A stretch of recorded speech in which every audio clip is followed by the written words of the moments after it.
It's day 7 of week 6 of the Back to Fitness programme. Well, here we are again, the end of another week. I'm sure you've managed absolutely fine this time and you're ready to hit the road again. Okay, so we've done stepping, we've done stretching, we've done strength, we've done flexibility, we've done all sorts of things this week. Next week we're going to try doing some new stuff, so I hope you'll find that quite interesting and I hope you'll stick with the programme.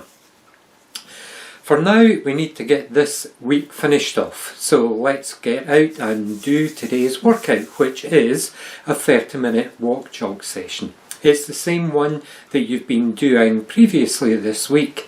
If you've managed to do it, then that's absolutely brilliant. You should really be proud of yourself. If you haven't quite managed it the first or second time, then today's your last chance this week to give it a go. So really give it everything you've got. I know that you can do it if you really want to. So we're going to go out and start with the usual 5-minute warm-up walk. A nice brisk pace, enough to get your breathing a little bit deeper and your heart rate elevated just a little bit.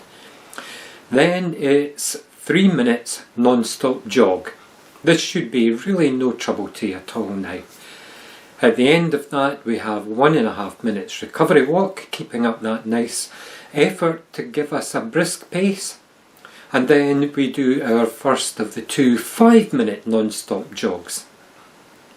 Again, if you've been doing these earlier in the week, they should actually start to feel a little bit easier now. If it's the first time that you're going for a full one, then just don't let anything stop you, especially that little chimp that sits on your shoulder and says, "Who are you trying to kid? You know, you're no good, blah blah blah." Just chuck it back in its cage and absolutely go for it, go for gold. So, having absolutely smashed that 5-minute non-stop jog, you get the pleasure of a 2.5 minute brisk walk. Again, remember and make it brisk. Keep your heart rate up, keep your breathing a little bit faster than it is normal. If you let yourself go back down again, you'll have to build back up again when you start jogging again. And that's what we're going to do again, is 3 minutes non-stop jog. Absolutely no trouble to you whatsoever, so let's just go for it. In fact, you could actually try to up your effort in this one. It's only 3 minutes, so if you're used to going at a 5 maybe for your jogs, try going at a 6 out of 10. Just see what happens. Doesn't cost anything, and if you find you can't sustain it, then you can easily just back off again and go back to your 5. 3 minutes around, 1.5 minute brisk pace and walk again in between the 2 jog stints, and then we're having our final 5-minute jog of the week. Now, if you still haven't managed to do your 5 minutes non-stop, that's okay, but this is your last chance. So unless you're going to repeat week 6, you have to do it now. It's now or never. It's make your mind up time. Are you going all in, as the poker stars would say? So let's just do it. Make up our mind, we're going to do this, we can do it. I know that your body's ready for it. It's just a case of you believing that it is. So off you go, 5 minutes. Now a good thing to do here is sometimes you tend to look at how far you've actually gone. So you'd say 1 minute done, 2 minutes done, 3 minutes done, and so on. I would say it's better in this case to say at the end of the first minute, I've got 4 minutes to go, I've got 3 minutes to go. You see, what we're doing is counting down instead of focusing on how much work you've actually done, which might help to make you feel tired and reinforce this idea that this is a big, long thing that you're trying to do and you just can't do it. Instead of that, you're seeing the light at the end of the tunnel, you're seeing the finishing line, and every minute you go you've got 1 minute less to go. In your head the job is becoming easier and not more difficult. So try doing that. All these little tips and tricks do help to make it much easier.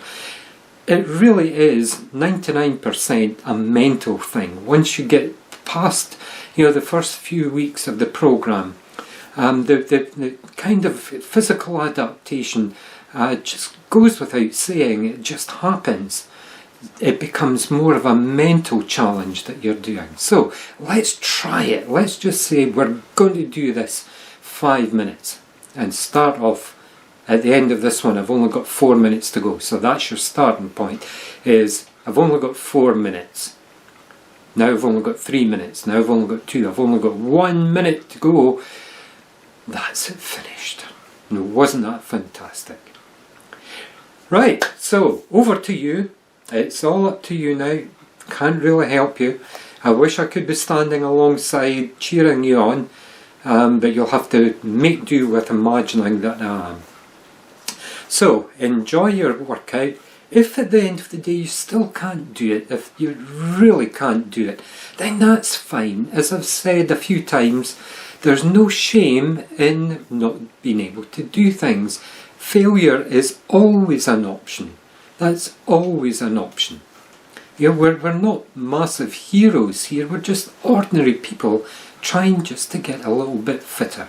If it takes us an extra week or an extra 2 weeks or an extra month, doesn't matter, as long as we keep in our minds what our end goal is, which is to become a little bit fitter. So let's try it. If you do it, then great. We're heading on to week 7 tomorrow. If you didn't manage it, then I would caution against progressing. I would just go back and do this week again and give yourself a bit more time. This time next week, that 5 minutes will have been achieved. You'll have gone over the finishing line and you will be ready to go on to week 7. But if you stick in, if you dig deep, if you keep that chimp under control, I'm sure you can do it. Okay, so off you go and best of luck. We'll see you tomorrow.